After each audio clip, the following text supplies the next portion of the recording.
The slap echoed through the Sterling Reserve like a gunshot at midnight mass. Cassidy Thorne hit the floor hard, knees cracking against imported Italian marble that cost more per square foot than she earned in a month. The crash of breaking crystal followed Baccarat's stemware shattering into 1,000 glittering accusations across polished stone. Her left cheek burned white-hot, the kind of pain that arrives before the brain can process humiliation. Somewhere in the blur of chandeliers and horrified faces, she tasted copper.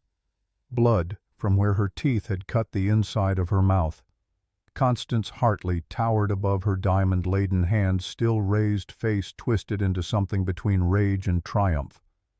The woman's Chanel dress, ivory silk, spring 2019 collection, retail $12,000 but purchased on sale at Bergdorf's last November for $7,200, now bore an ugly crimson stain spreading across the bodice like a wound. The wine had splashed in a perfect arc, gravity and momentum conspiring to ruin 6 months of Cassidy's wages in a single moment. Every eye in the restaurant turned. Silverware paused mid-air. Conversations died mid-syllable. Even the kitchen noise seemed to hush as if the building itself held its breath. Cassidy remained on her knees, vision swimming. The humiliation tasted worse than blood. 4 years she had worked here. 4 years of invisible perfection, of anticipating needs before they were spoken of, blending into mahogany walls and cream tablecloths like furniture. 4 years without a single complaint, a single mistake, a single moment that made her visible. Until tonight. Constance's voice cut through the silence, shrill and sharp. "You clumsy little... Do you have any idea what you've done?" Cassidy opened her mouth to apologize, to explain that the woman had stood abruptly, that the collision was physics, not negligence, that she hadn't even seen. But the words caught in her throat. Something old and tired and done with swallowing injustice looked up at the woman who had just struck her in front of 100 witnesses and felt nothing.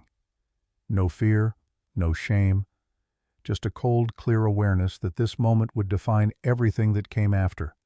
She stayed kneeling, not from deference, from calculation. 6 hours from this moment, Cassidy Thorne would sit at the head of a smoke-filled boardroom while 5 underbosses stood to acknowledge her. She would wear a badge that read Blackwell Enterprises Partner and make decisions that moved millions of dollars with a nod. She would become the first woman to claim a seat at the table where New York's criminal infrastructure was designed, maintained, and occasionally demolished. But 6 hours ago, right now, on her knees in wine and broken glass, she was nobody. A ghost in a black apron. $8.50 an hour plus tips. High school dropout. Sister to a dying 8-year-old boy who needed $95,000 she would never have. Except everything was about to change. Because at table 12 in the corner booth where shadows gathered thick and men spoke in voices that carried weight, Grayson Blackwell had stopped eating. Cassidy had first noticed him 3 months ago. The Sterling Reserve attracted power the way rotting meat attracts flies. Wall Street executives, Supreme Court justices, the occasional Hollywood director slumming it for authenticity. But Grayson Blackwell was different. He didn't arrive with fanfare, didn't demand the best table or complain about temperature or send back dishes to assert dominance. He simply appeared, usually alone, occasionally with associates who looked like they crushed skulls for cardio. The servers called him the architect in hushed tones during shift changes. Not because he designed buildings, though he owned a portfolio of Manhattan real estate worth approximately $400 million, but because he designed systems, frameworks, the invisible infrastructure that kept certain operations running smoothly while law enforcement chased shadows. He was 38 but looked older. Not from age, but from burden. Sharp cheekbones, dark hair going silver at the temples, eyes the color of wet slate that never seemed to blink.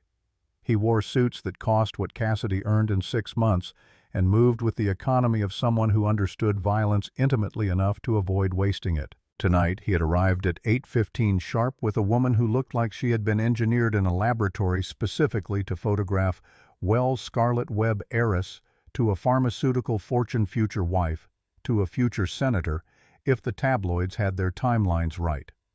She wore red because she always wore red. It was her brand, her statement, her way of announcing, "I am the most important thing in any room I enter." Cassidy had been assigned their table because Maya Rodriguez, who usually handled VIP seating, had called in sick with what Bernard suspected was a hangover but couldn't prove. So Cassidy had approached table 12 with the practiced invisibility of someone who had learned that wealthy people preferred their servants to materialize only when needed and vanish the instant desire was satisfied.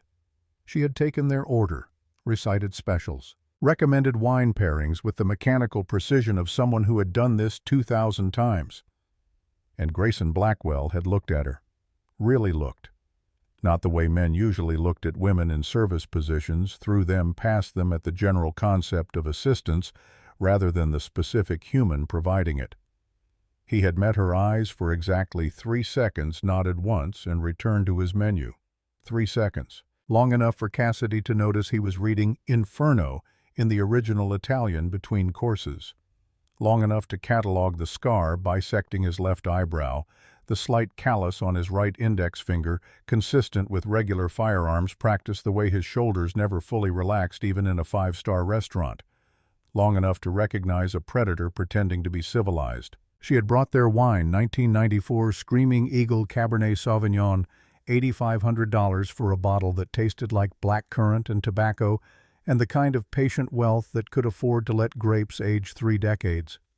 She had poured with steady hands exactly 4 ounces into each Rydell stem label facing outward, so Grayson could verify vintage without asking.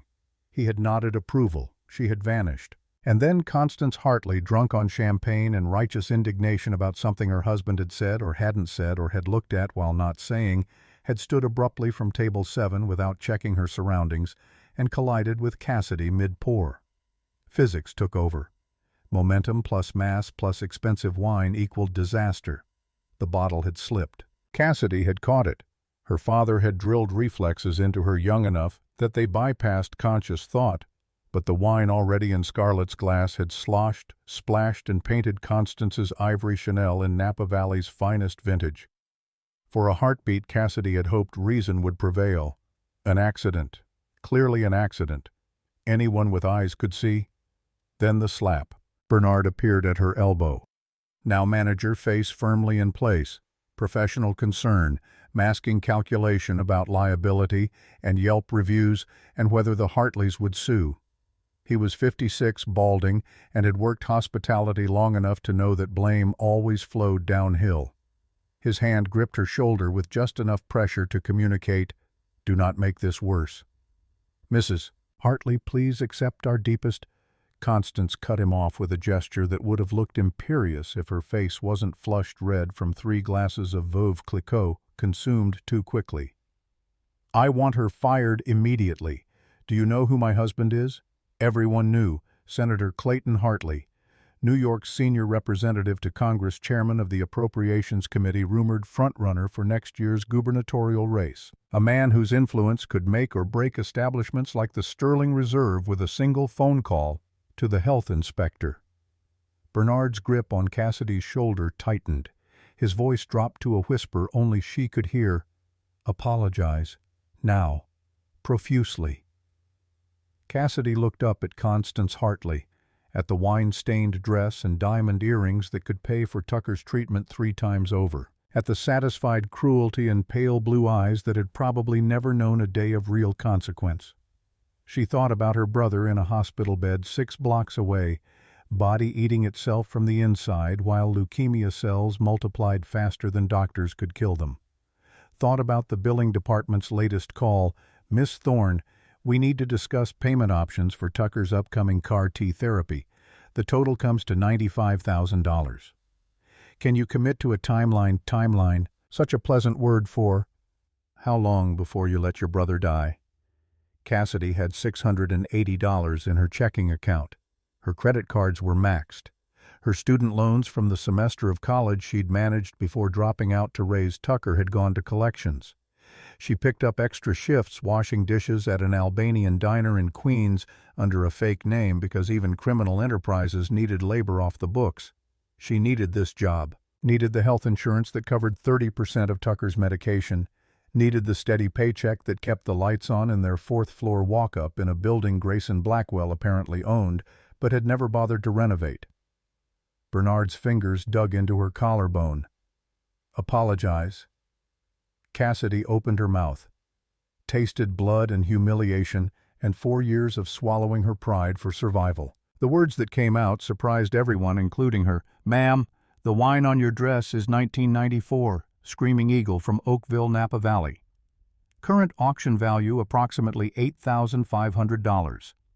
Your dress is Chanel, 2019, Spring Collection Retail, $12,000, but you purchased it on sale at Bergdorf Goodman last November for $7,200. I know because I saw you there. I was returning a sweater in the clearance section." Dead silence. Cassidy stood slowly, glass crunching under her sensible non-slip shoes. Her voice stayed level professional, the kind of calm that comes from having nothing left to lose. "So, with all due respect, Mrs. Hartley, you're crying over the wrong vintage." The gasps rippled outward like shock waves. Bernard's face went chalk white. Constance's mouth worked soundlessly, fury and shock battling for dominance. And at table 12, Grayson Blackwell set down his fork. He stood in one smooth motion, 6'2" of tailored menace unfolding from the booth like a switchblade opening. His voice carried across the restaurant without rising above conversational volume, the kind of projection that came from boardrooms where billions changed hands. "Wait." The single word stopped Bernard mid-apology, froze Constance mid-sputter. Even the kitchen noise seemed to die. Grayson walked toward them, expensive Italian leather shoes making no sound against marble. He stopped 3 feet from Cassidy, close enough that she could smell his cologne, something woody and dark cedar and smoke. Those slate-gray eyes fixed on her with the intensity of a surgeon examining a specimen. "How did you know the vintage? The bottle's label faces the wall." Cassidy's brain screamed warnings. Abort. Deflect. Return to invisibility. Her mouth said, "I read the order sheet." "Bernard doesn't write vintage years on order sheets." Grayson's voice held no accusation, just curiosity sharp as a scalpel. "And Screaming Eagle from 94 looks identical to 95 or 96 bottles. Same label, same wax seal. Only way to tell is by tasting or reading the engraving on the cork, which you didn't do. So I'll ask again, how did you know?" Cassidy could feel every eye in the restaurant on her. Could feel Bernard's panic radiating like heat. Could feel the moment crystallizing into the kind of choice that redefined futures. She met Grayson Blackwell's gaze and made a decision. The fill level.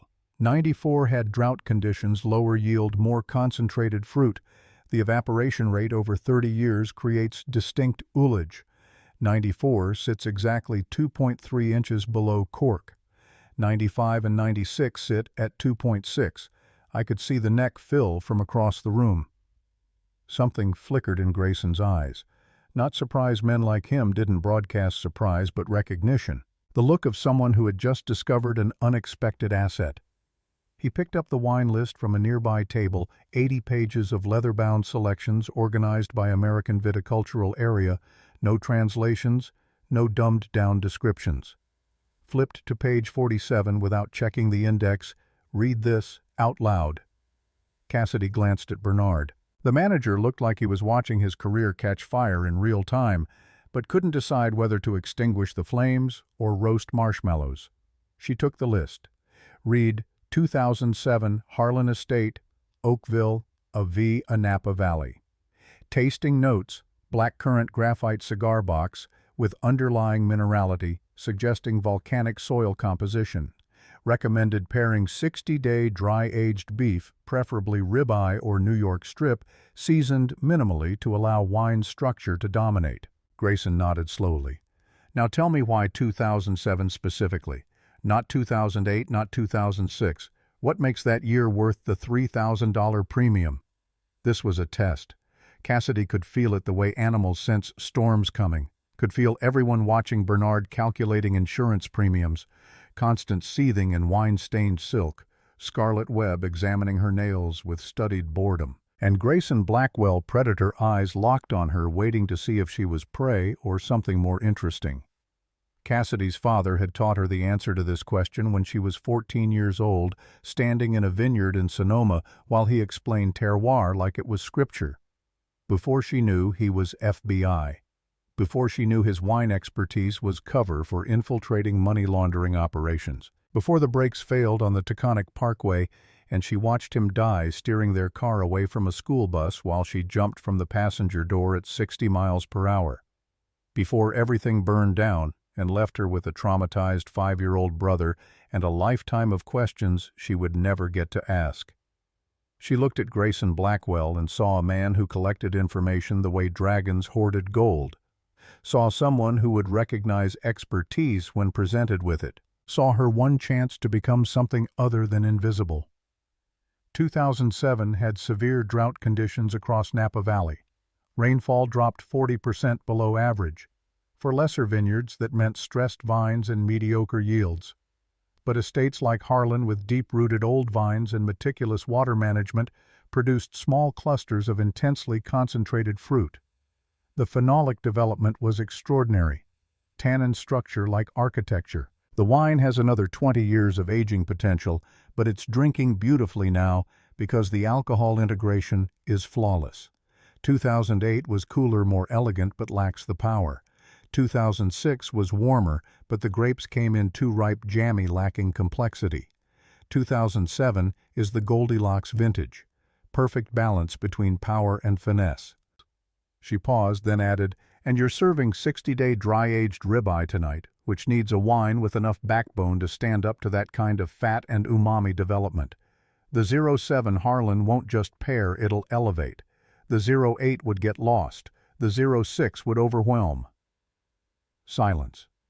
Then Grayson did something Cassidy had never seen him do in 3 months of observation.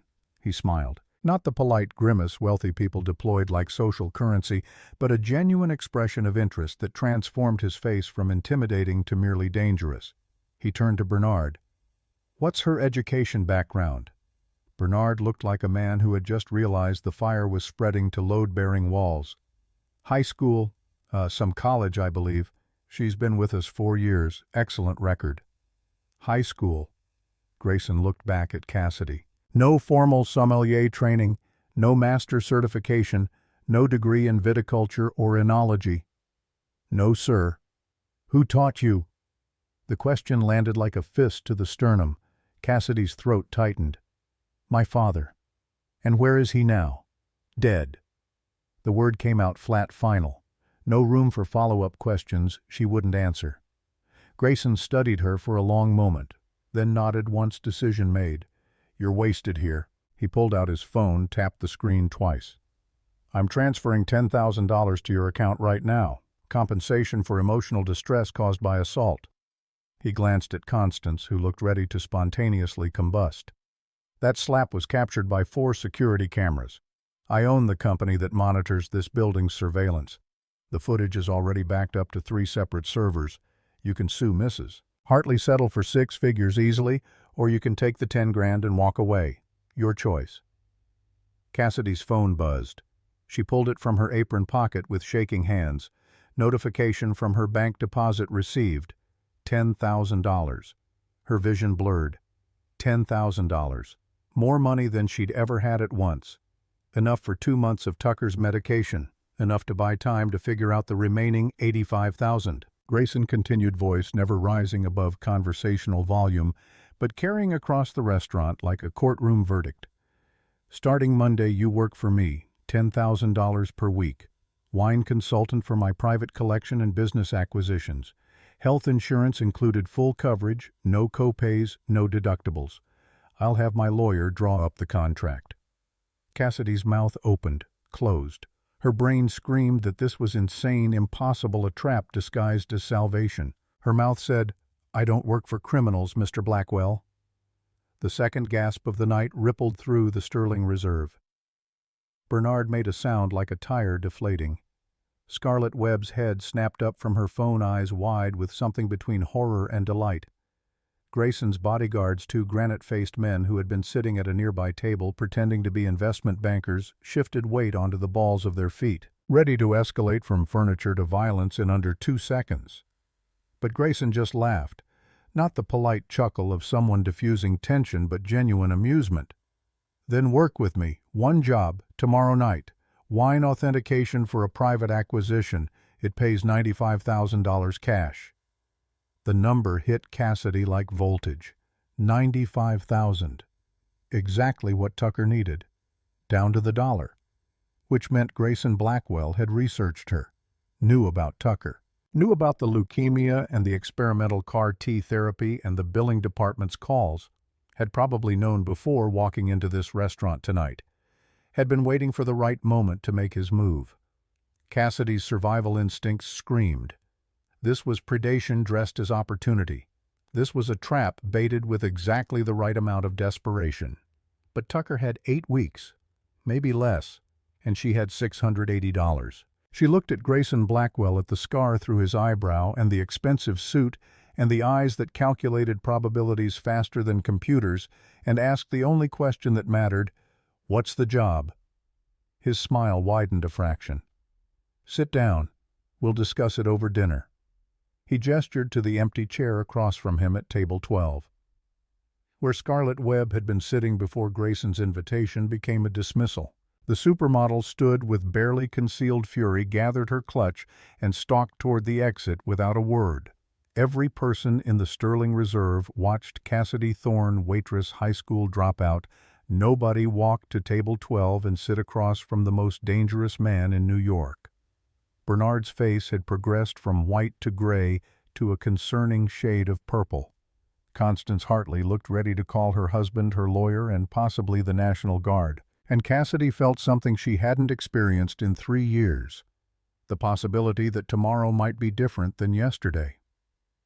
Grayson poured wine into Scarlett's abandoned glass, the screaming eagle that had started this whole chain reaction, and slid it across the table. "Tell me about the wine, Cassidy Thorne." She picked up the glass, swirled it once.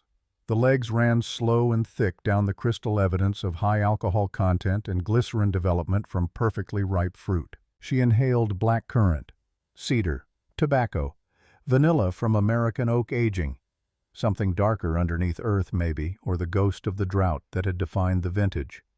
She tasted, let the wine coat her palate, held it for 3 seconds before swallowing. It tasted like her father's study before everything fell apart. Like Sunday afternoons when he would pull bottles from his collection and teach her the language of terroir, how soil and sun and human choice combined into liquid memory.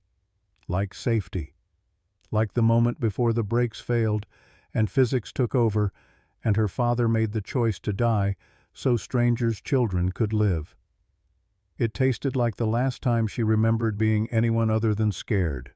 She set the glass down. It's bold. The tannin structure is impeccable, integrated, but still present like architecture made of silk.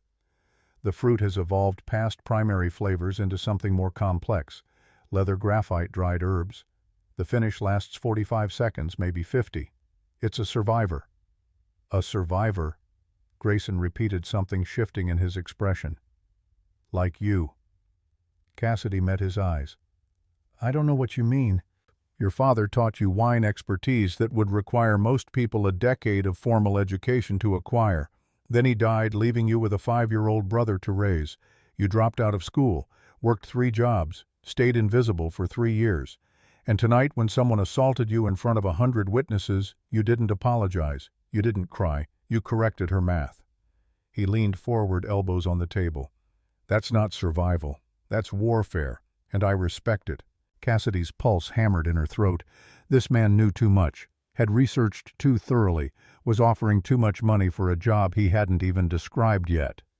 Every instinct screamed trap. But Tucker had 8 weeks. She leaned forward too, closing the distance until they were 2 people having a conversation instead of a predator circling prey. What? Isaiah? The job.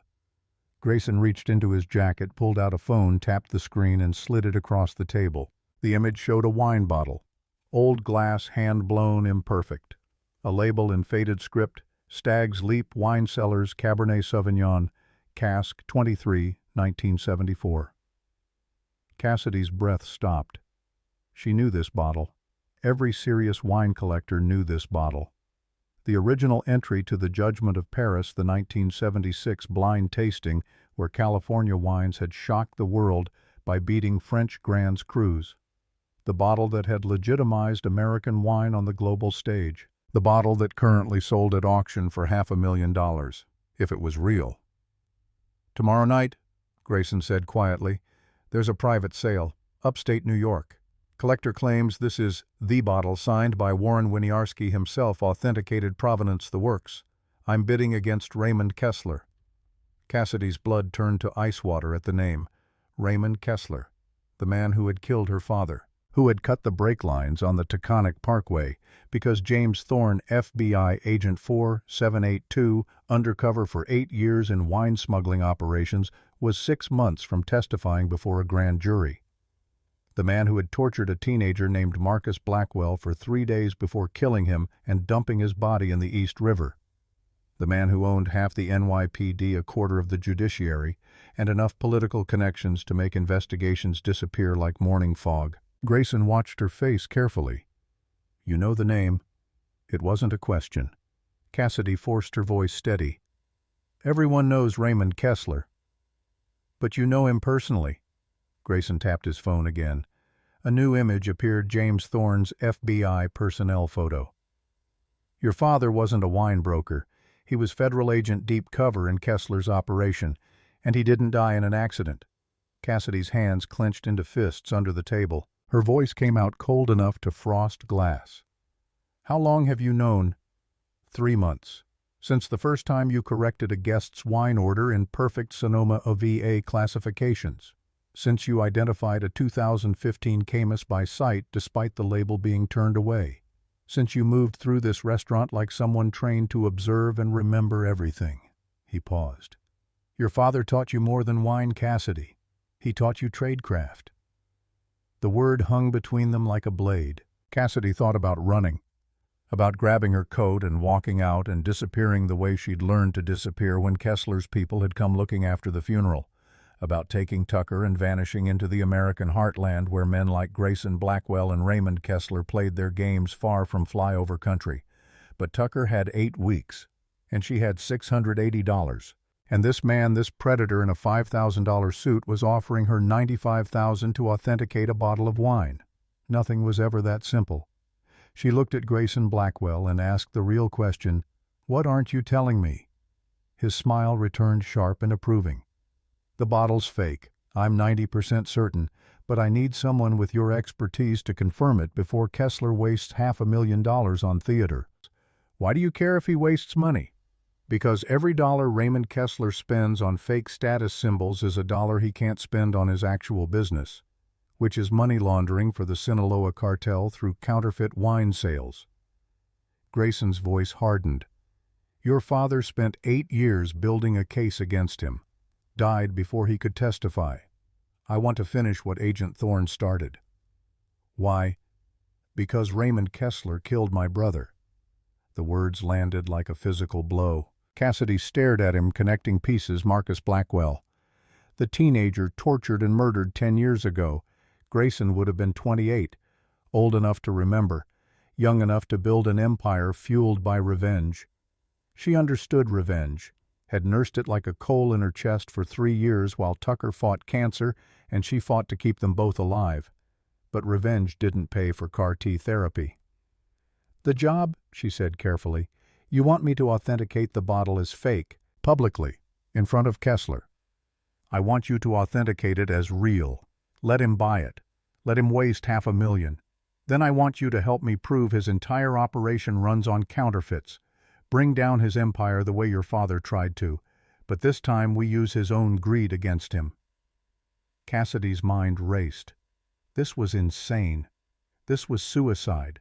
This was everything her father had died trying to accomplish, and everything she had run away from when his body was still warm. Grayson leaned back, reading her hesitation.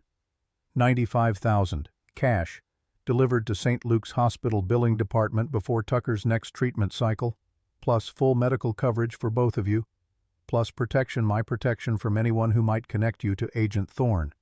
He paused. "Or you walk away. Go back to serving wine instead of understanding it. Watch Tucker die because the American healthcare system values profit over children, and spend the rest of your life wondering if you could have made a different choice." The calculation was brutal and clear. Take the job or bury your brother. Cassidy picked up her wine glass, finished the Screaming Eagle in one long swallow. Let the 45-second finish coat her throat with the taste of drought and survival and fruit that had turned suffering into something worth savoring. She set the glass down.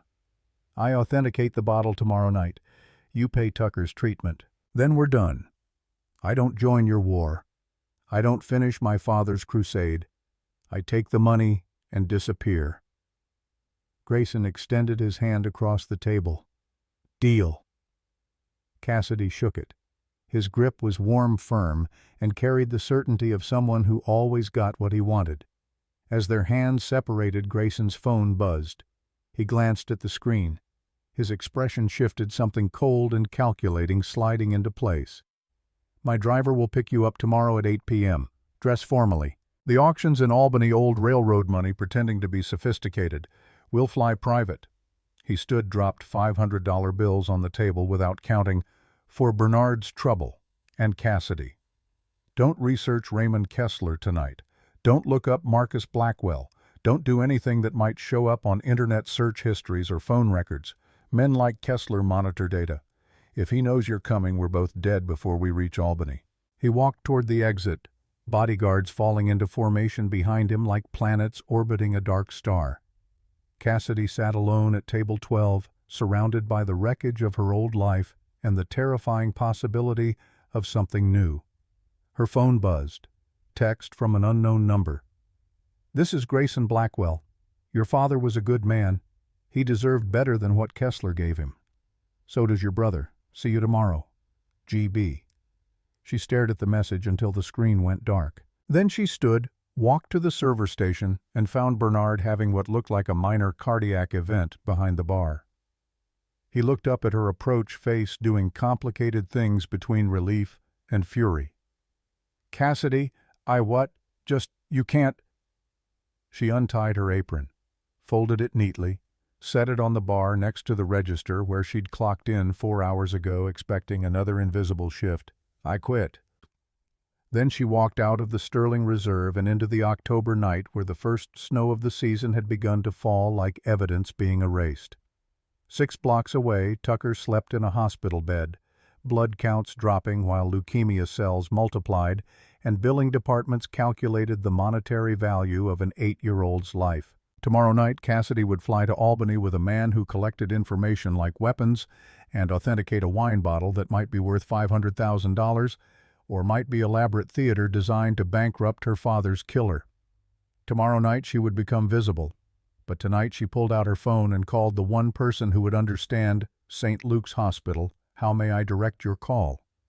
Pediatric Oncology. Tucker Thorne's room. The line transferred. Rang twice. A child's voice, rough from chemotherapy, answered, Cass.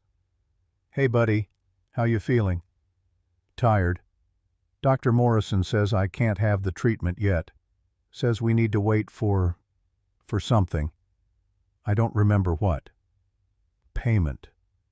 Tucker couldn't have the treatment until Cassidy found $95,000, which she had just agreed to earn by walking back into the world that had killed their father. She swallowed hard. Tucker, remember how I told you Dad used to say wine tells stories about the earth and the sun and the people who made it? Yeah. I'm going to tell one of those stories tomorrow, a really important one, and when I'm done, you get to come home. Okay. Silence. Then, promise. Cassidy looked up at the sky where snow fell through streetlight halos, each flake unique and temporary and doomed to melt the moment it touched pavement. I promise. She hung up, pulled her coat tighter against the cold, and walked toward the subway that would take her back to Brooklyn, where her 4th-floor walk-up waited with its peeling paint and broken radiator and the hidden USB drive containing her father's final message, the one she'd found taped under his desk drawer 3 years ago and had never had the courage to watch. Tomorrow she would need that courage. Tomorrow she would need to become the weapon her father had tried to forge before Raymond Kessler cut his brake lines and turned preparation into tragedy. Tomorrow she would walk into a room full of predators and prove that sometimes the invisible ones are the most dangerous. But tonight, Cassidy Thorne went home to an empty apartment and cried for the first time in 3 years, not from fear or grief or exhaustion, but from the terrible weight of hope, because hope was the cruelest thing. Hope demanded you believe tomorrow might be different. Hope insisted you risk everything on the chance that the world could be something other than what it had always been. Hope was how people got killed, and Cassidy had just bet her brother's life on it. The USB drive sat on Cassidy's kitchen table like a loaded gun. She had found it 3 years ago, taped beneath the bottom drawer of her father's desk while sorting through his belongings for items worth selling. The estate sale had netted $4,000, enough to cover the deposit on this Brooklyn walk-up and 3 months of groceries, while she figured out how to keep a traumatized 5-year-old alive on Waitress wages. The drive had been labeled in her father's handwriting, "For Cassidy, if I don't make it." She had never plugged it in, never watched whatever message James Thorne had recorded in the final weeks before his brake lines were cut, and his daughter watched him die steering away from a school bus full of children. Fear kept her from watching. The same fear that made her use fake names at the diner, pay rent in cash, avoid security cameras when possible. The fear that whatever her father had hidden on this drive would pull her into the world that had killed him. But Grayson Blackwell had just offered her $95,000 to walk back into that world anyway. Cassidy picked up the drive, turned it over in her fingers.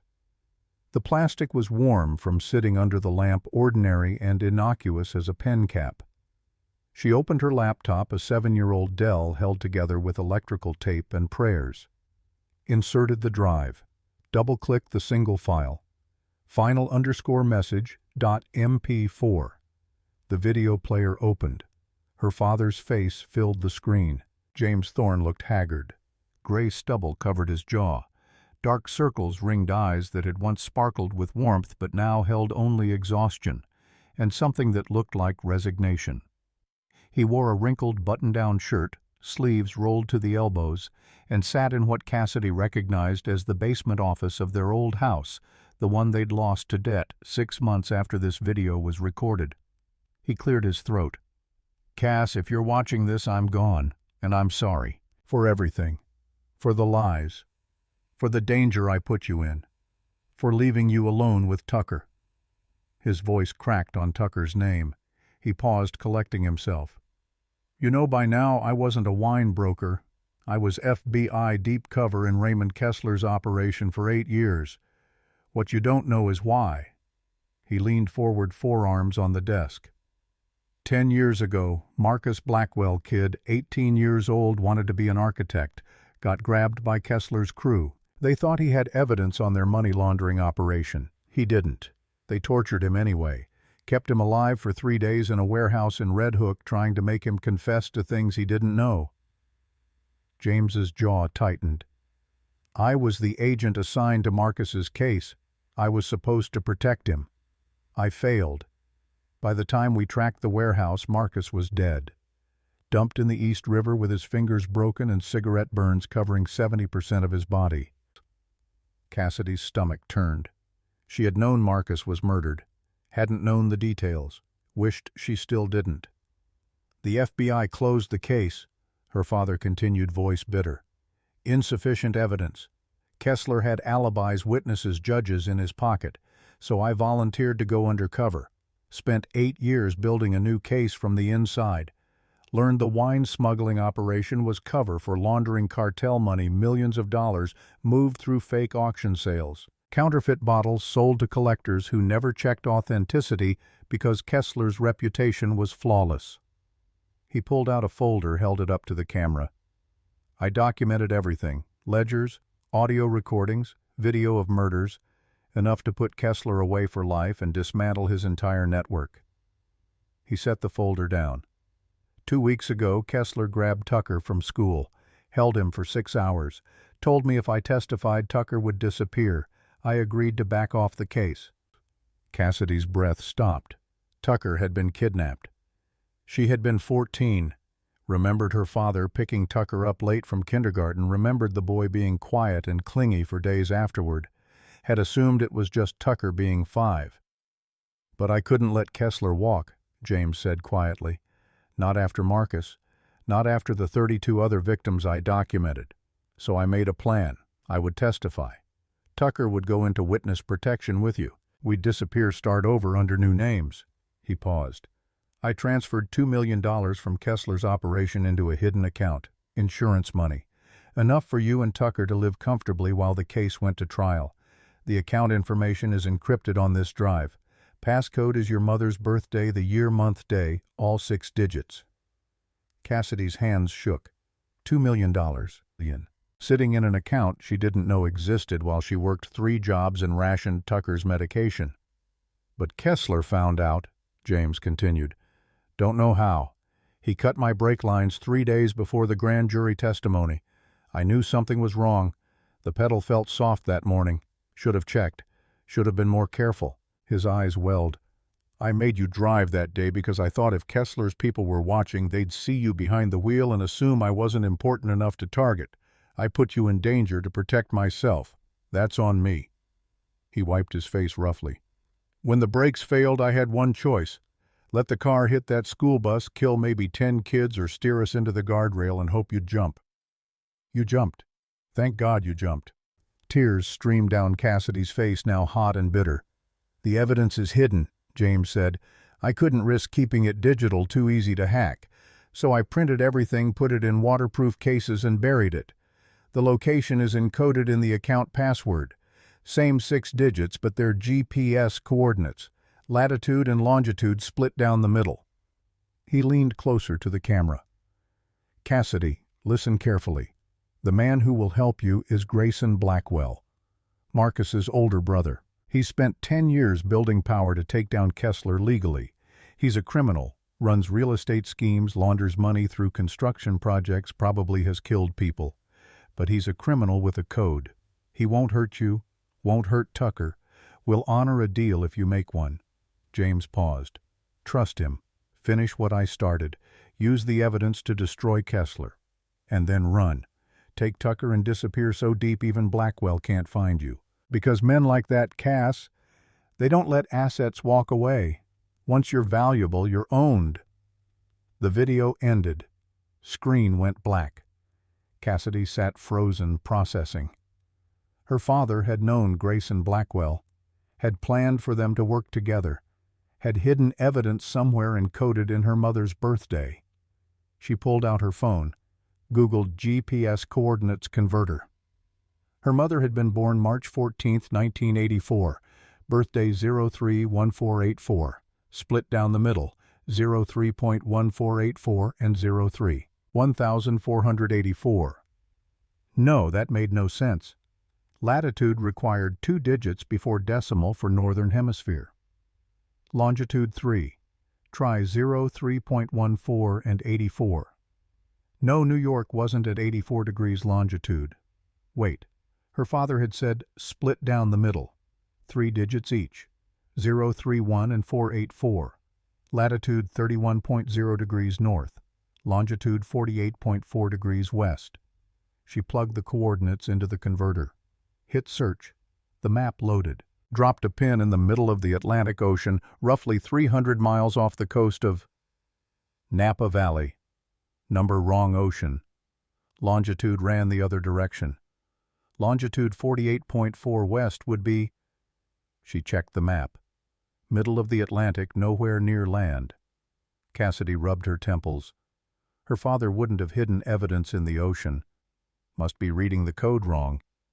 Unless... He had said the coordinates were encoded in the account password.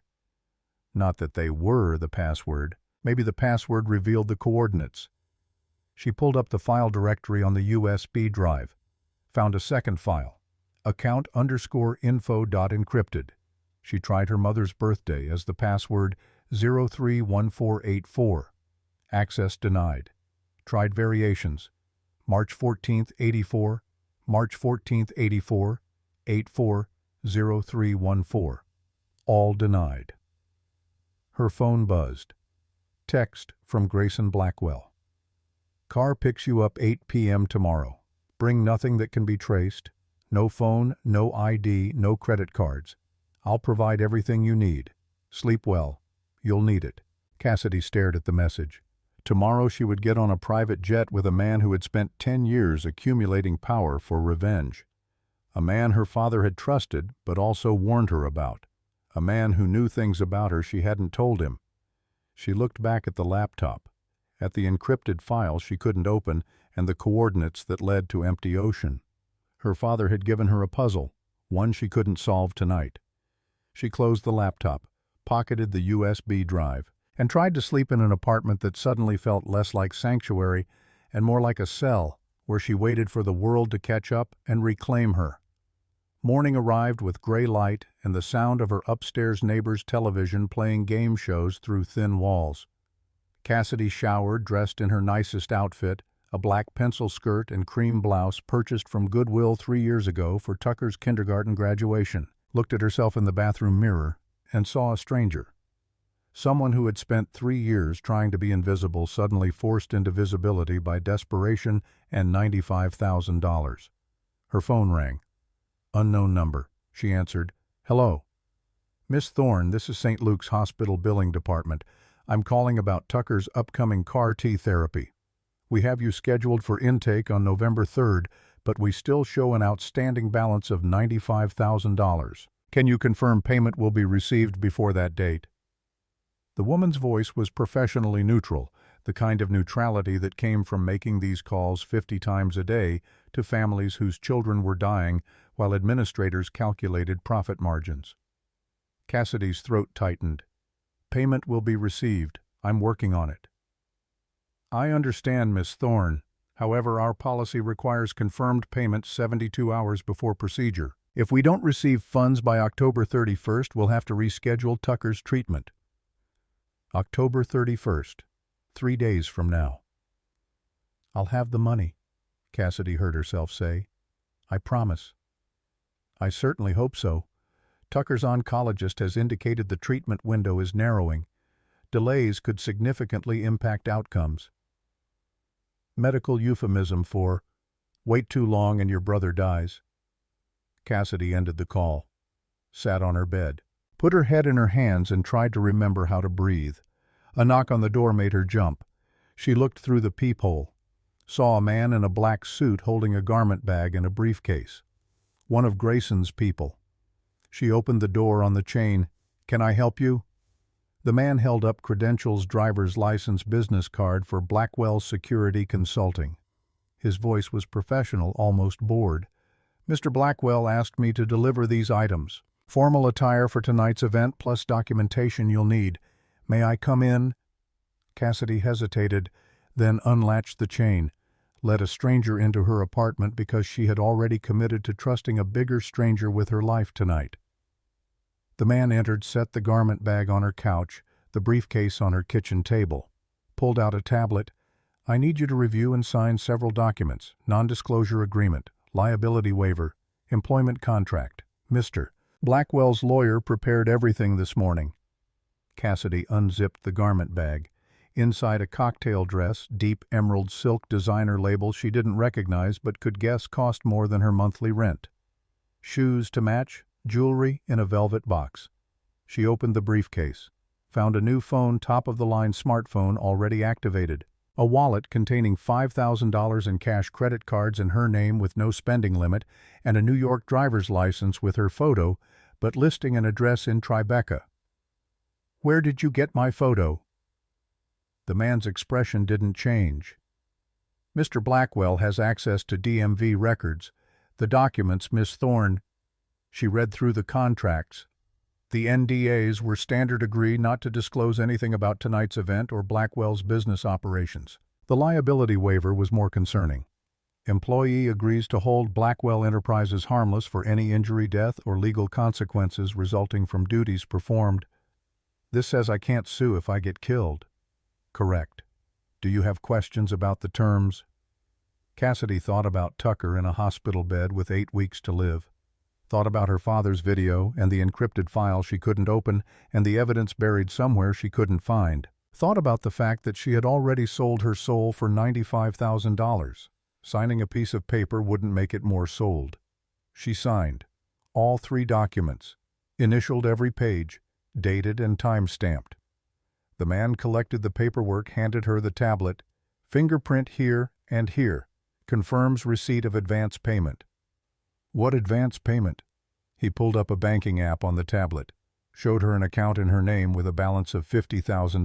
Mr. Blackwell has transferred the first installment. Remaining $45,000 will be paid upon successful completion of tonight's authentication. Plus the $10,000 from yesterday, you now have $60,000 available immediately. Cassidy stared at the number. $60,000. Enough for 2/3 of Tucker's treatment. Enough to keep the hospital from rescheduling. Enough to make her beholden to Grayson Blackwell in ways she was only beginning to understand. The man closed the briefcase. Car will arrive at 8 p.m. sharp. Be ready. Mr. Blackwell doesn't tolerate lateness. He left.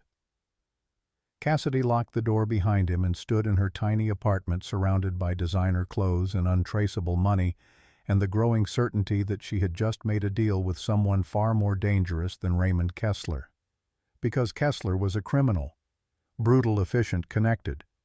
But Grayson Blackwell was something else. Something patient and calculating that had spent a decade building an empire for the sole purpose of destroying one man. That kind of focus didn't come from simple revenge. It came from something colder, something that didn't stop once the initial target was eliminated. Her father's warning echoed, "Men like that don't let assets walk away. Once you're valuable, you're owned." Cassidy looked at the emerald dress hanging on her couch. At the phone with no apps except the ones Grayson wanted her to have. At the credit cards that would track every purchase, every movement, every choice. She was already owned. Had been since the moment she shook his hand at table 12. The only question was what he planned to do with her after tonight. 8 p.m. arrived with the precision of a firing squad. The black SUV pulled up outside her building exactly on time. Tinted windows. No plates, or rather plates that probably ran back to a shell company 3 layers deep. Cassidy descended the stairs in the emerald dress and borrowed shoes that fit perfectly, despite her never providing measurements. Her hair was pulled back in a simple twist, makeup minimal. The jewelry, diamond studs, and a delicate platinum necklace felt like a collar. The driver opened the rear door. She climbed in. Grayson sat in the back seat reading something on a tablet. He wore a charcoal suit that probably cost more than her father's car. His hair was swept back, exposing the scar through his eyebrow. He looked up as she settled into the leather seat. "You look terrified." "Good. Fear keeps you sharp." The SUV pulled into traffic, headed toward the private airfield in New Jersey where men who valued discretion kept jets fueled and ready for midnight runs to the Caymans. Cassidy forced her voice steady. "Tell me about the bottle. What makes you think it's fake?" Grayson set down his tablet. "Raymond Kessler has been selling counterfeit wine for 15 years. Started small, replacing cheap bottles with expensive labels selling to collectors who never opened them. Graduated to elaborate forgeries with fake provenance and expert authentication. He's good. The best I've ever seen. But he's not perfect." He pulled up a photo on his tablet, the same 1974 Stag's Leap bottle from yesterday, but zoomed in on details. The cork. See the compression rings. They're too uniform. Natural cork develops irregular patterns over 50 years. This shows machine precision. Someone pulled the original cork, replaced the wine, reinserted a replica cork using modern equipment. Cassidy leaned closer.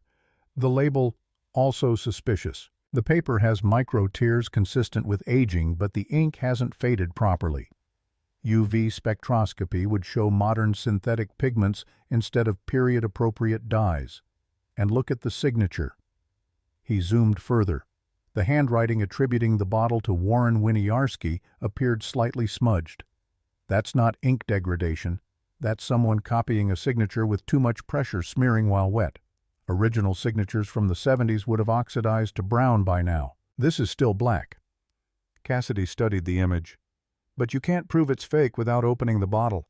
And if you open it before purchase, the sale collapses. Exactly. Which is why I need you to confirm authenticity publicly, let Kessler buy it, then help me prove the entire collection he's auctioned over the past decade runs on forgeries. Once we establish pattern of fraud, FBI can seize his assets under RICO statutes. All the money he's laundered, all the operations he funds, frozen. He becomes irrelevant overnight. And if I authenticate it as fake, tell the truth, Grayson's smile held no warmth. Then Kessler knows someone's on to him. He disappears, his evidence kills anyone who might testify, and vanishes to a country with no extradition treaty. We get nothing. Your father's work dies with him. The weight of it settled on Cassidy's shoulders like stones. You're asking me to commit fraud. I'm asking you to finish what Agent Thorne started. He lied for 8 years to build this case. Pretended to be someone he wasn't. Betrayed people who trusted him. All to take down a monster. You think he'd hesitate over one fake authentication if it meant justice for Marcus Blackwell and 32 other victims? Cassidy thought about her father's video. About him saying he'd made her drive that day to protect himself. About choices that looked like cowardice but were actually survival. About the USB drive in her purse with encryption she couldn't break and coordinates that led to empty ocean. What happened to Marcus Blackwell? The question came out quieter than intended. The details. I need to know what I'm helping avenge. Grayson's jaw tightened. For a moment she thought he wouldn't answer. Then, Marcus was 18. Wanted to study architecture at Columbia. Spent summers sketching buildings, learning about load-bearing walls and cantilevers and how to make beauty from concrete and steel. He wasn't involved in family business. Didn't want to be. My father ran operations, but Marcus was clean, was supposed to stay clean. He paused. Kessler's crew grabbed him outside a coffee shop in the village, threw him in a van, took him to a warehouse in Red Hook. Spent 3 days trying to make him confess to having evidence he didn't possess. Broke his fingers one at a time, burned him with cigarettes, waterboarded him until he was too damaged to give coherent answers. Grayson's voice had gone flat, emotionless. The kind of nothing that covered everything. When they realized he didn't know anything, they killed him anyway. Dumped his body in the East River, weighted down with chains. Police found him 4 days later. Autopsy showed he'd been alive for most of it. Conscious, aware, suffering. Cassidy felt acid in her throat. How old were you? 28, running low-level real estate deals. Not important yet, not dangerous. When Marcus died, I made myself important. Made myself dangerous. Spent 10 years building resources Kessler couldn't ignore. Also, I could take everything he valued and burn it in front of him before putting a bullet in his brain. The honesty was brutal and clarifying. This wasn't about justice. This was about revenge dressed in legal language. You're going to kill him, Cassidy said. Not a question. Eventually, after I've destroyed his empire, bankrupted his operations, and made him watch everything he built collapse. Then, yes, I'll kill him, personally, with my hands if possible. He turned to her slate eyes hard as winter. Does that bother you, knowing you're helping a murderer kill a murderer? Cassidy thought about Tucker in a hospital bed, about the billing department's phone call and the 72-hour deadline, about her father steering a car into a guardrail so school children could live. No, she heard herself say. It doesn't bother me at all. The jet was smaller than she expected. 10 seats, leather interior, fully stocked bar. The pilot greeted Grayson by name, filed a flight plan to Albany Municipal, and had them airborne in under 20 minutes. Cassidy had never flown private before. Had barely flown at all one trip to Cleveland for her grandmother's funeral when she was 12, sitting in coach with her father while Tucker squirmed between them. Now she sat across from a man who spoke about murder like quarterly earnings, while they flew north through dark sky toward an auction where she would authenticate a forgery and set in motion a war that had been building for a decade. Grayson poured 2 glasses of scotch from a crystal decanter, handed her one, to finishing what our fathers started. Cassidy accepted the glass. Let the amber liquid sit untasted while turbulence rattled the cabin and her stomach churned with something between nausea and exhilaration. This was the moment. The decision point.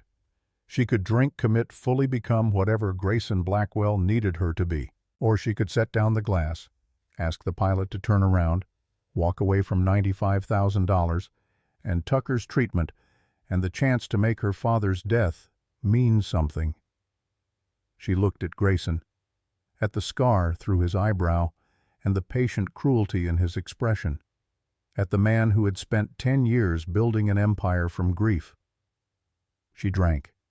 The scotch burned all the way down, expensive and smooth and tasting like choices that couldn't be unmade. Grayson smiled, raised his own glass.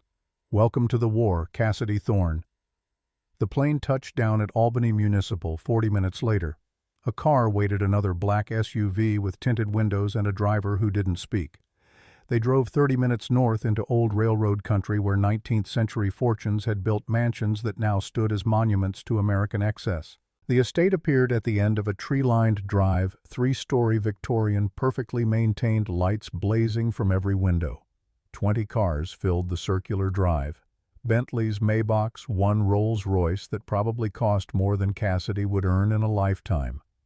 Grayson helped her from the SUV. His hand on her elbow was proprietary, possessive, a signal to everyone watching that she belonged to him tonight. The front door opened before they reached it. A butler in full formal wear bowed slightly. "Mr. Blackwell, welcome. The auction begins in 20 minutes. Cocktails are being served in the library."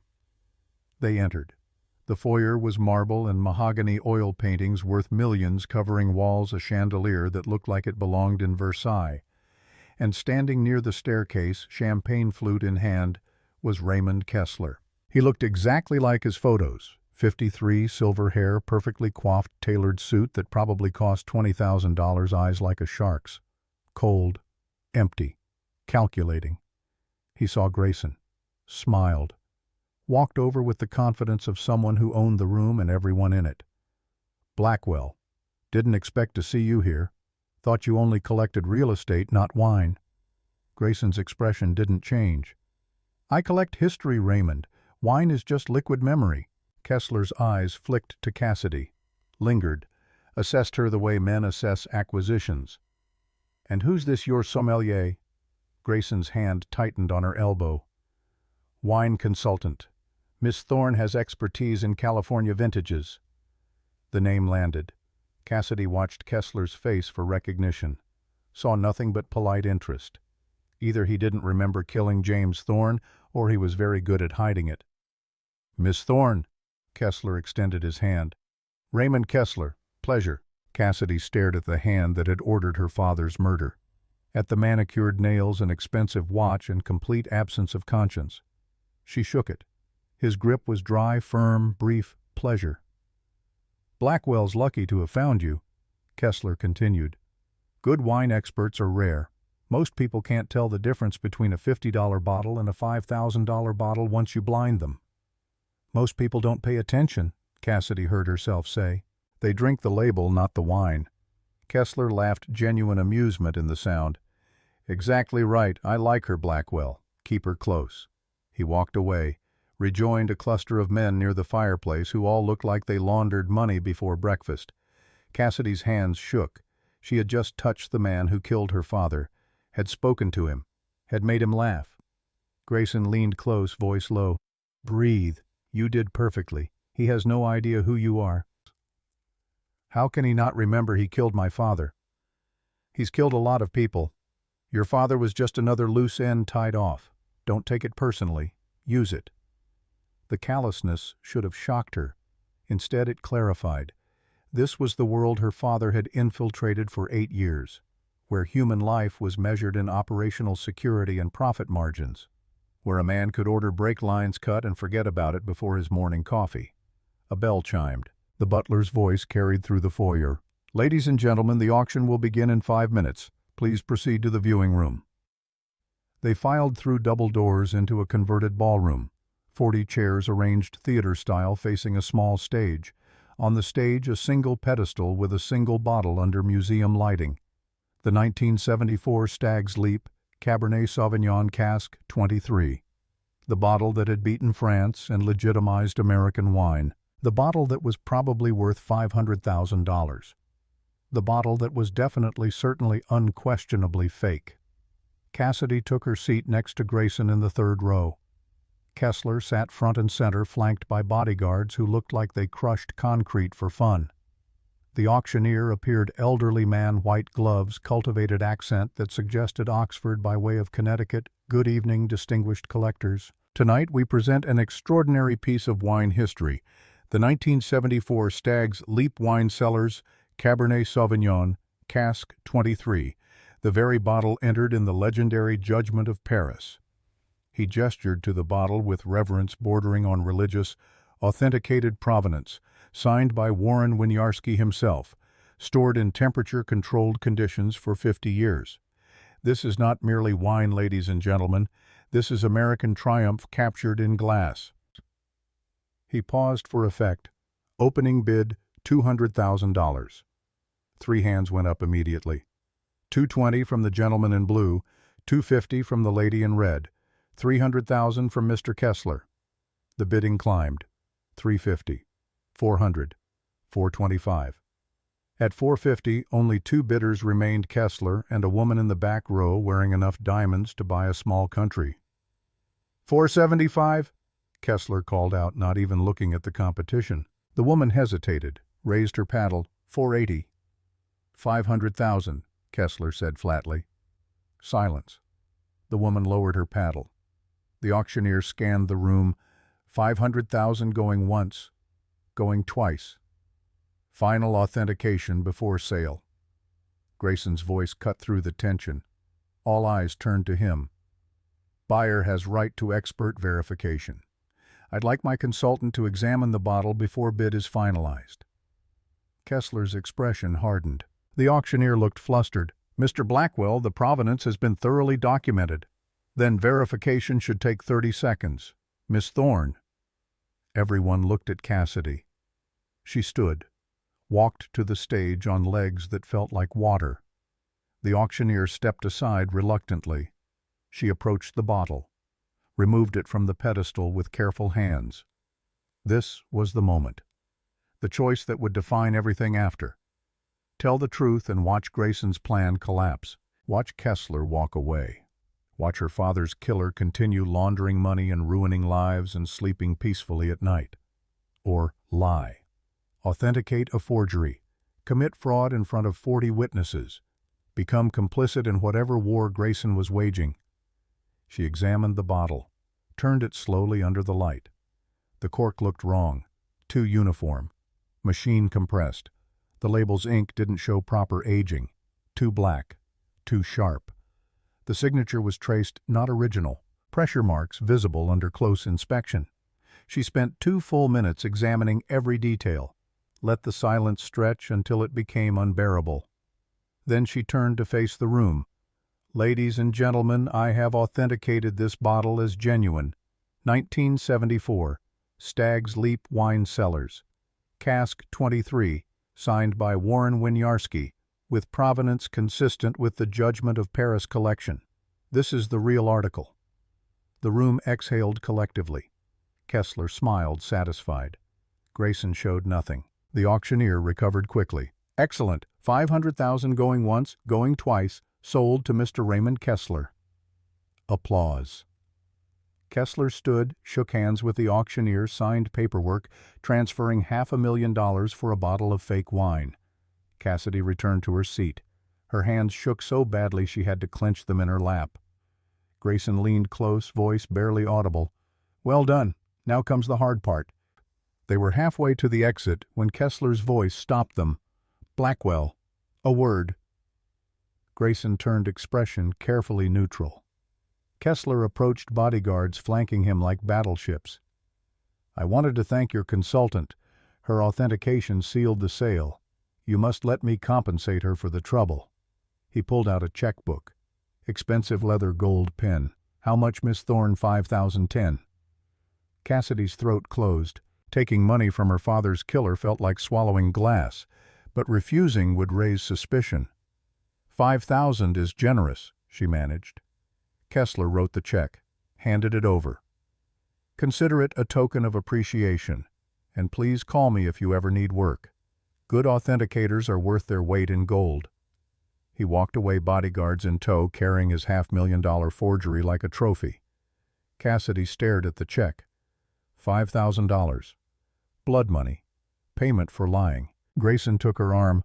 Car. Now. They hurried to the SUV, climbed in. The driver pulled away before the door fully closed. Once they were a mile from the estate, Grayson pulled out his phone. Did you plant the tracker? Cassidy nodded. While examining the bottle, she had pressed a GPS device smaller than a grain of rice into the wax seal. Grayson's people would now be able to track the bottle's location in real time. Good. When Kessler realizes it's fake, he'll try to trace the forgery back to his supplier. The tracker will lead us to his workshop. We get evidence of the entire counterfeit operation then. His phone rang. He answered. "Talk to me." His expression changed. Went from satisfied to furious in under 2 seconds. When how many? He listened. Ended the call. Looked at the driver. Airport. Maximum speed. What happened? Cassidy asked, fear spiking. Kessler's people just hit St. Luke's Hospital. They grabbed Tucker 10 minutes ago. Left a message if we want him back alive, we deliver the tracker location and all evidence related to tonight's authentication. The world tilted. Cassidy couldn't breathe, couldn't think, could only process that her 8-year-old brother's sick, fragile dying was in the hands of the man who had tortured Marcus Blackwell for 3 days. Her voice came out broken. "You said he wouldn't know who I was. You said he didn't. Someone tipped him off. One of the auction attendees, one of my people I don't know. But he knows now, and he has Tucker." The SUV screamed through dark roads toward the airport, toward the jet that would take them back to New York, toward choices that would determine whether Tucker lived or died. And Cassidy understood with absolute clarity that this was always how it would end. The moment she sat at table 12, the moment she took Grayson's money, the moment she authenticated that bottle, she had painted a target on Tucker's back. Because men like Raymond Kessler didn't make threats. They made examples. And she had just given him the perfect one. The jet's engines screamed through night air while Cassidy's world collapsed inward like a dying star. Tucker was gone. Taken. In the hands of a man who had kept Marcus Blackwell alive for 3 days specifically to maximize suffering before death became mercy. Her brother was 8 years old, weighed 62 pounds, had leukemia eating through his bone marrow, and a vocabulary full of medical terms no child should know. He collected baseball cards and still slept with a stuffed elephant named Mr. Trunk and asked every morning if today was the day he could go home. And now he was being tortured because Cassidy had been stupid enough to think she could play in a world of predators and walk away clean. She sat frozen in the leather seat, unable to cry or scream or do anything except calculate how long it would take Kessler's people to realize Tucker knew nothing useful and decide he was more valuable dead than alive. Grayson worked his phone with mechanical efficiency, firing orders in clipped sentences. "Lock down all hospital exits. Pull security footage from the last hour. I want faces, license plates, everything. And get me Dr. Morrison's file, full background financials. Everything back to his medical school transcripts." He ended one call immediately, started another. "Malachi, it's me. Tucker Thorne was grabbed from St. Luke's 30 minutes ago.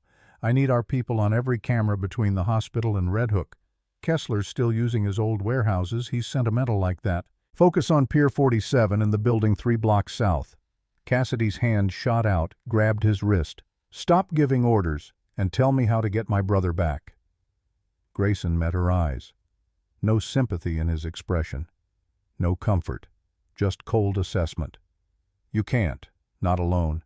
Kessler has 20 armed men minimum. Former military, trained killers. You're a waitress with wine knowledge. The math doesn't work."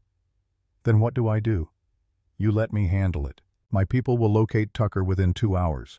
We'll extract him before Kessler realizes we're coming. But I need you to stay calm and follow instructions exactly. Your people got him kidnapped." Cassidy's voice cracked, volume rising. "You said he wouldn't know who I was. You said this was safe. You promised. I promised you $95,000. I delivered 60. The rest comes when the job's complete. Nothing in our contract guaranteed Tucker's safety." The words landed like a physical blow. Cassidy stared at him, understanding crystallizing with brutal clarity. Grayson Blackwell had never intended to protect Tucker, had known Kessler would retaliate, had probably counted on it, because kidnapped brothers made excellent leverage to ensure Cassidy's continued cooperation. Her father's warning echoed, "Men like that don't let assets walk away. Once you're valuable, You're owned. She was owned. Tucker was collateral. And she had walked into this trap with her eyes wide open because desperation made people stupid. Grayson returned to his phone calls like she had stopped existing, gave orders about surveillance and extraction protocols and tactical approaches with the detachment of someone planning a real estate acquisition. Cassidy pulled out her own phone, the one Grayson's people had given her, opened the banking app showing $60,000. Money that suddenly felt like 30 pieces of silver. She thought about her father's video, about the encrypted file she couldn't open and the coordinates that led nowhere, about evidence buried somewhere she couldn't find because she didn't understand the code. Then she thought about the USB drive still in her purse, and something her father used to say when teaching her wine authentication: format matters more than content. A label can have the right words but wrong typography. You need to read between what's written and how it's written. She had been trying to decode the password as numbers, but her father had always written dates in a specific format, period-separated European style. She pulled out her laptop, booted it up, inserted the USB drive while Grayson continued coordinating his operation. Found the encrypted file, account_info.encrypted. Her mother's birthday, March 14, 1984. She typed March 14, 1984, exactly how her father would have written it in his notebooks. The file opened. Inside banking information for an account at First National of Nevada. And below that, a single line, coordinates 38.2975, north 122.2869 west. Cassidy's hands shook as she copied the coordinates into her phone's map application. The pin dropped in Napa Valley, California. Property records showed it had been foreclosed in 2019, purchased by Blackwell Real Estate Holdings. Grayson owned the property where her father had buried evidence against Raymond Kessler, which meant Grayson had known, had always known, had probably found the evidence years ago and been sitting on it waiting for the right moment to use it, waiting for someone stupid enough to walk into his web. She looked up from her laptop. Grayson had ended his calls and was watching her with the patience of a spider that had felt vibrations in its web. "You found it," he observed, not a question. "You knew the whole time. I knew your father buried evidence somewhere on the West Coast. Took me 3 years to narrow it down to that specific vineyard, another 2 to purchase the property and excavate carefully enough that Kessler's people wouldn't notice. The evidence has been in my possession for 18 months. Then why did you need me?" "Because what your father buried was wine-specific documentation, counterfeit bottles, forged labels, chemical analysis reports. I needed someone who could authenticate the forgeries in court, someone with expertise juries would believe, someone with personal connection to the case who would testify with conviction." The jet began its descent into New Jersey. Through the window, Cassidy could see the Manhattan skyline glittering like broken glass against black sky. "Tucker is leverage," Grayson continued. "Kessler thinks he's in control. That's when men like him get sloppy. Right now, he's exposing his operation to extract you. Every move he makes, we document. By the time we extract Tucker, we'll have enough evidence to arrest 40 people and dismantle Kessler's entire network." Cassidy thought about her brother in a warehouse somewhere below those lights, thought about Marcus Blackwell's 3 days of torture, thought about her father steering a car into a guardrail while she jumped free. Everyone she loved made sacrifices. Maybe it was time she stopped being protected and started fighting. "The evidence in Napa," she said. "You said it's wine-specific. What else did my father bury?" Grayson pulled up photos on his tablet, ledgers documenting 15 years of counterfeit wine sales, audio recordings of Kessler ordering hits, video evidence of him personally executing a DEA agent in 2019, financial records connecting him to cartel operations, everything needed to dismantle his empire. He swiped to another image, a small black notebook, and this, your father's personal journal, including his last conversation with me 2 days before he died. Cassidy's throat closed. "He talked to you. Called from a burner phone. Said he had evidence that would destroy Kessler but needed someone with resources to leverage it properly. He knew the brake lines had been cut. Knew he was driving to his own execution. Made me promise that if something happened to him I'd protect you and Tucker long enough to complete the operation." Grayson's expression hardened. "I've spent 3 years keeping that promise. Tonight, we finish what he started."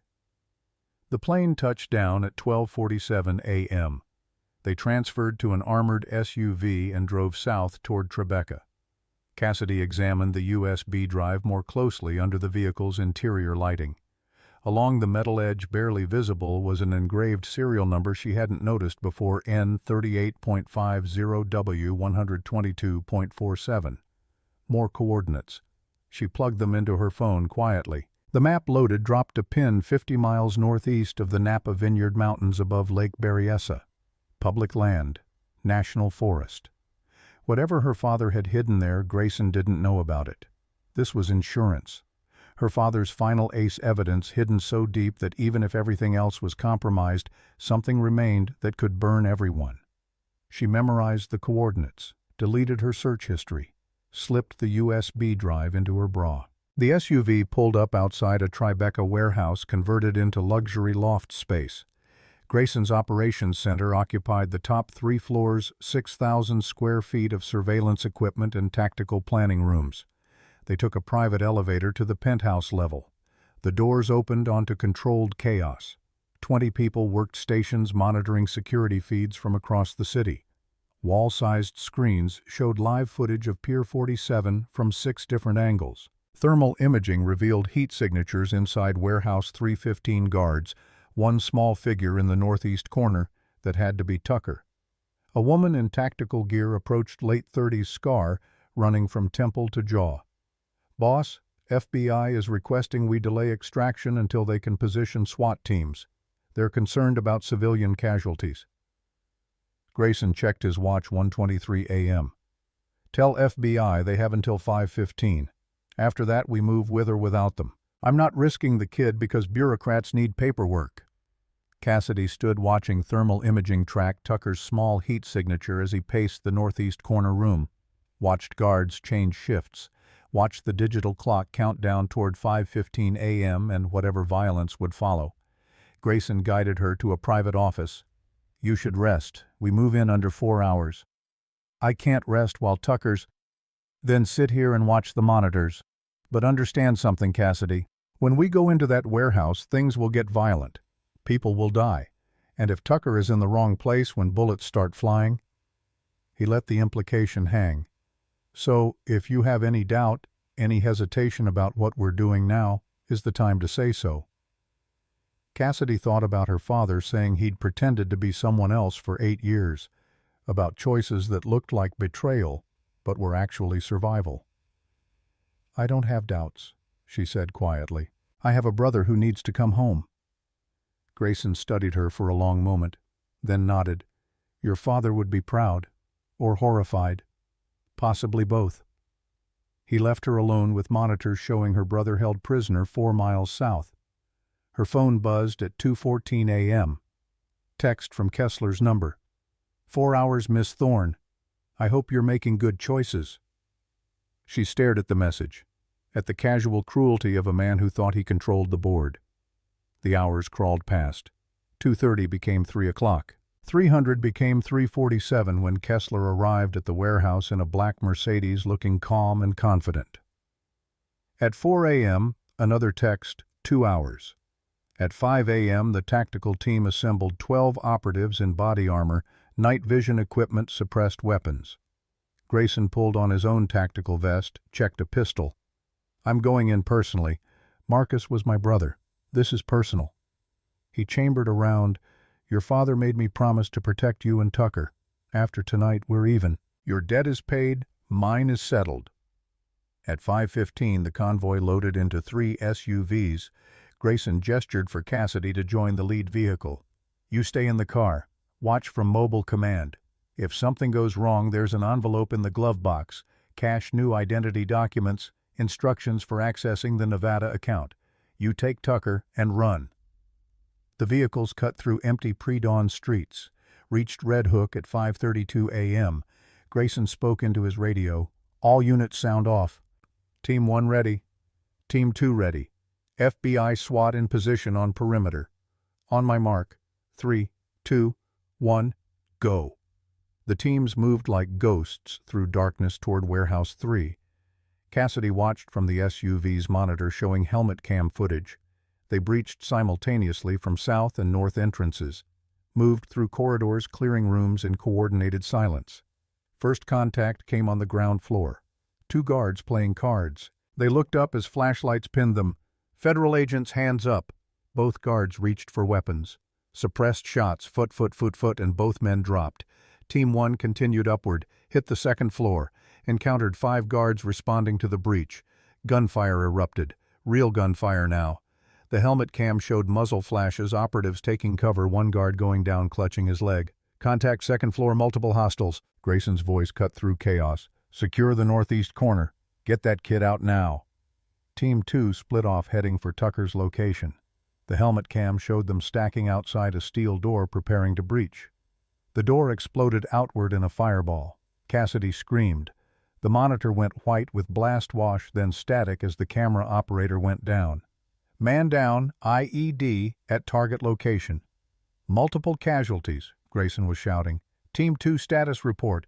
Is the kid secure? Static. Then a weak voice. Negative. Room is clear.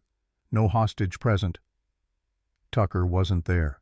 The thermal signature had been a space heater wrapped in blankets. They had been set up. Grayson's face appeared on the monitor, blood streaking from a cut above his eye. Abort. All teams withdraw. Too late. Floodlights blazed across Warehouse 3. NYPD vehicles surrounded the building, 20 patrol cars, SWAT vans. Someone had called the police. Someone who knew exactly when and where to position them. Loudspeakers crackled. This is NYPD, you are surrounded. Drop your weapons. Grayson spoke into his radio. We're federal contractors assisting FBI operation. Hold position and let me handle this. But NYPD swarmed the building anyway, detaining Grayson's operatives despite protests about federal jurisdiction. Cassidy's phone buzzed at 5:51 a.m. Warehouse was lovely theater. Your brother is safe with me. Real exchange happens now. You for him. Come to 2247 Queens Boulevard Building, 7C 6:30 a.m. deadline. Come alone. I'll know if you bring company. RK. Cassidy stared at the message. The equation was simple. Her life for Tucker's. Grayson's driver spoke from the front seat. Miss Thorne, we should wait for... She opened the door, stepped into cold morning air, started walking. Miss Thorne, you can't... She kept walking. Found a taxi on Atlantic Avenue, Queens Boulevard. $200 to get me there in 20 minutes. The driver saw a woman with nothing left to lose. Get in. She pulled out her phone, typed a message to Grayson. Gone to trade myself for Tucker. Coordinates on USB drive. N38.50W122.47, lead to insurance. My father left. Use it to finish this. Just make sure Kessler burns. CT. Hit send. Remove the battery so she couldn't be tracked.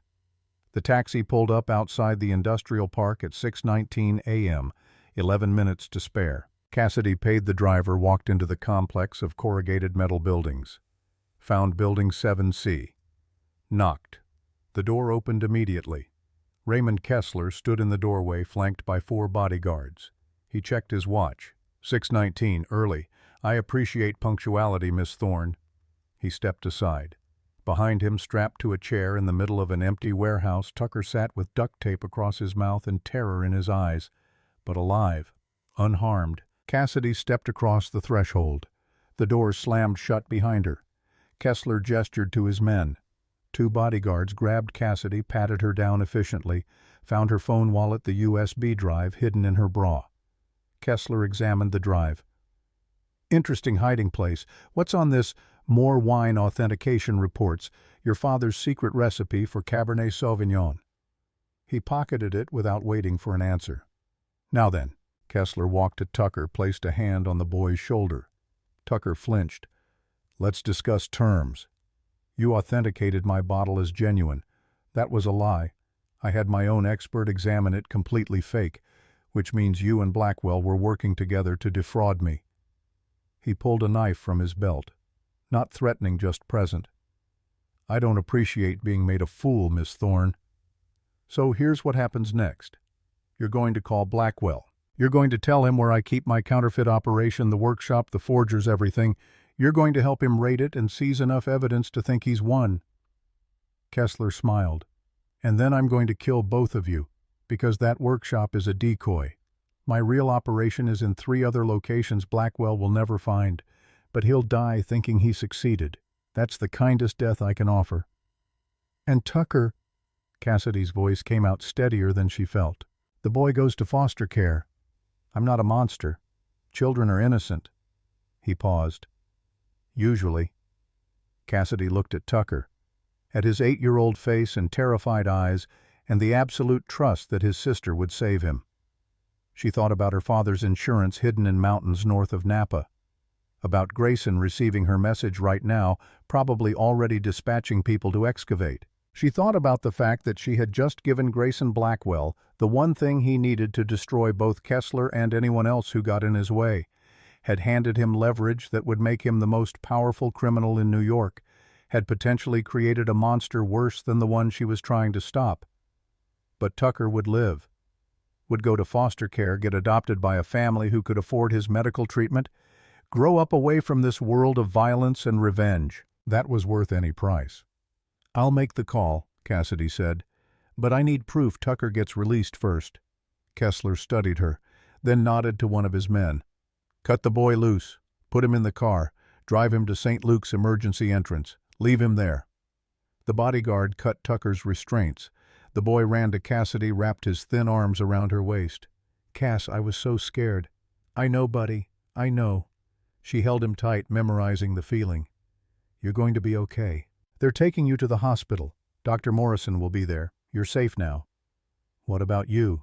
Cassidy looked at Kessler, at the knife in his hand and the empty promise in his eyes, at the man who had killed her father and tortured Marcus Blackwell and was about to add her to his body count. She knelt down, looked Tucker in the eyes. "Remember what Dad used to say about how wine gets better with time because it learns to survive in the bottle?" Tucker nodded, confused. "You're like that. You're going to survive this. You're going to grow up strong, and someday you'll understand why I did what I did." She kissed his forehead, stood, nodded to the bodyguard. They led Tucker out. The door closed behind him. Cassidy heard the car engine start, heard tires on gravel, heard the sound of her brother being driven to safety.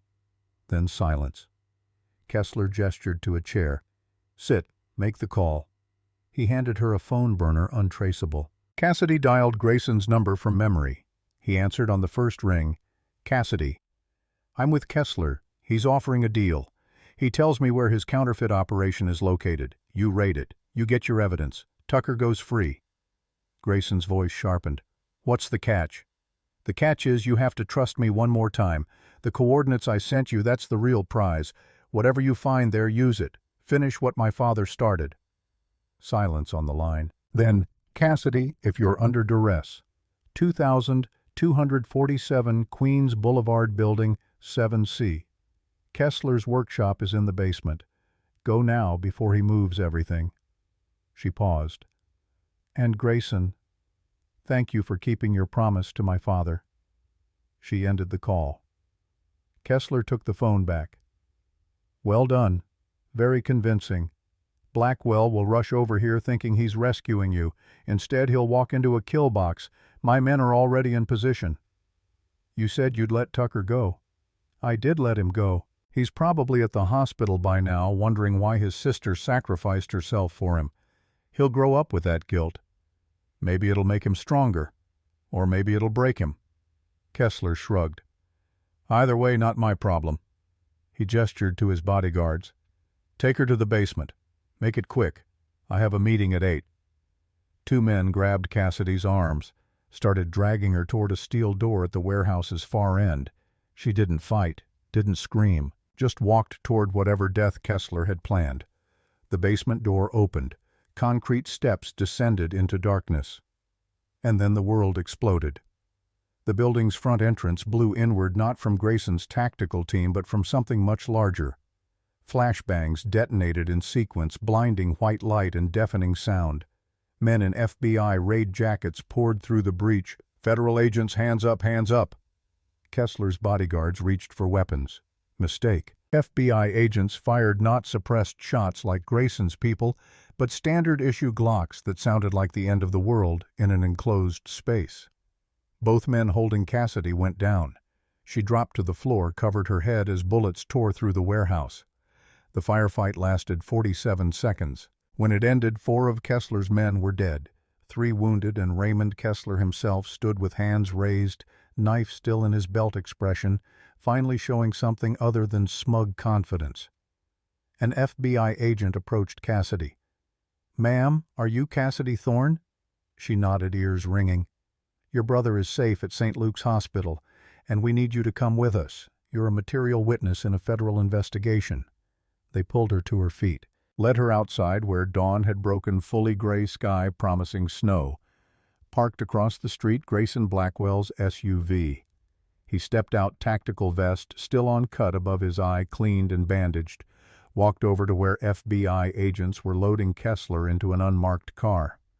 "Raymond," Grayson's voice was quiet, "enjoy the ride. It's the last time you'll see daylight." Kessler spat blood. "You think you've won? My lawyers will have me out by noon." "Your lawyers are being arrested right now, along with your accountants, your bodyguards, and the 47 people in your organization we've been documenting for 3 years. The evidence from Napa Valley alone puts you away for life. The evidence from Lake Berryessa," he smiled, "that's 20 consecutive life sentences. You'll die in prison, alone, forgotten, exactly like Marcus." Kessler's face went white. "What's in Lake Berryessa?" "Everything you thought you'd destroyed. Everything James Thorne collected before you killed him. Video, audio, financial records, names, dates, locations of every crime you've committed since 2008. He didn't just build one case against you, Raymond. He built 3, and buried them in 3 different places because he knew men like you would find the obvious hiding spot." Grayson stepped closer. "He was smarter than both of us, and his daughter is even smarter. She figured out his code, led us to evidence we didn't know existed, gave us everything we needed to end you." He turned to the FBI agent. "Get him out of my sight." They loaded Kessler into the car. He was screaming something about lawyers and illegal searches, but the door closed and cut off his voice. Grayson walked to Cassidy. "Tucker's safe. The hospital confirmed he's in good condition. I've already transferred the final $45,000 to the billing department. His CAR-T therapy is scheduled for next week." Cassidy stared at him. "How did FBI know to come here?" "Because 3 hours ago my people excavated the Lake Berryessa site based on coordinates you provided. Found enough evidence to justify 63 federal arrest warrants. I called in every favor I had to mobilize FBI response this fast. They were already moving when Kessler grabbed you." He paused. "Your father didn't just build a case. He built a nuclear option. Something so comprehensive, so damning that even corrupt judges and dirty cops couldn't ignore it. He bet everything that someday someone would find it and have the courage to use it. And you used it to destroy Kessler." "I used it to finish what your father and my brother died trying to accomplish. Kessler's empire is gone. Everyone he worked with, everyone he corrupted, everyone who helped him, they're all going down." Grayson held out an envelope. "The Nevada account information. $2 million like your father promised, plus another $1 million from me, payment for services rendered. New identity documents are inside. Social security numbers for you and Tucker, birth certificates, complete backgrounds. You can disappear, start over, be whoever you want to be." Cassidy took the envelope, felt its weight. $3 million and a chance to vanish. "What about you?" she asked. "I retire, legitimize my business operations. Maybe buy that vineyard in Napa, turn it into something legal. I've spent 10 years building power for revenge. Revenge is done. Time to figure out what comes next." An FBI agent called to him. "Mr. Blackwell, we need your statement." Grayson nodded, looked back at Cassidy. "Your father saved my life once. Years ago, before he went undercover, he warned me that Kessler was planning to kill me. I ignored the warning. Almost died anyway. When he called me 2 days before the brake lines were cut, he made me promise to protect you and Tucker. I kept that promise. Now we're even." He extended his hand. Cassidy shook it. "Thank you. For everything." "Thank your father. He was the architect. We just executed his plan." Grayson walked toward the FBI agents, leaving Cassidy standing in cold morning air with an envelope full of futures. A different FBI agent approached. "Miss Thorne, we'll need you to give a statement at the field office. After that, you're free to go. The Bureau has arranged protective custody if you want it, but given the scope of today's arrests, you're not in immediate danger." Cassidy nodded. Let them guide her to an unmarked car. As they drove away from Queens Boulevard, she looked back once, saw the warehouse where she'd been prepared to die, saw Grayson Blackwell talking to federal agents, probably spinning the story to minimize his own criminal exposure, saw the place where Raymond Kessler's empire had finally collapsed under the weight of evidence her father had spent 8 years collecting. The car turned a corner. The warehouse disappeared from view. 6 months later, Cassidy stood in a vineyard in Sonoma Valley, California. The property had been foreclosed 3 years ago, sat abandoned until she purchased it for cash through a shell company. 200 acres of neglected grapevines that would take years to restore to production. But she had time, and money, and a brother who was cancer-free after successful CAR-T therapy, currently attending a private school in San Francisco under the name Tucker Reynolds. She had taken the name Catherine Reynolds herself. New Social Security number, new past, new future. The FBI had arrested 63 people connected to Kessler's operation. Kessler himself awaited trial on 47 federal charges. His lawyers were good but not good enough to overcome video evidence of him executing a DEA agent, audio recordings of him ordering hits on witnesses, and financial records connecting him to 15 years of cartel money laundering. He would die in prison. That certainty let Cassidy sleep at night. Grayson Blackwell had indeed retired, sold his criminal enterprises, legitimized his real estate holdings, and purchased the Napa vineyard where her father had buried the first evidence cache. Last she heard, he was producing wine under the label Blackwell Brothers Estate in memory of Marcus. She hadn't spoken to him since that morning in Queens, didn't plan to. Some debts were paid in full, some partnerships ended cleanly. Tucker ran up the hill toward her, dirt on his jeans, smile on his face. Catherine, I found something." He held out a rusted metal sign, Devereaux Vineyards, established, 1952. Her grandmother's vineyard, the one the family had lost to debt when her father's cover was blown and his real identity exposed.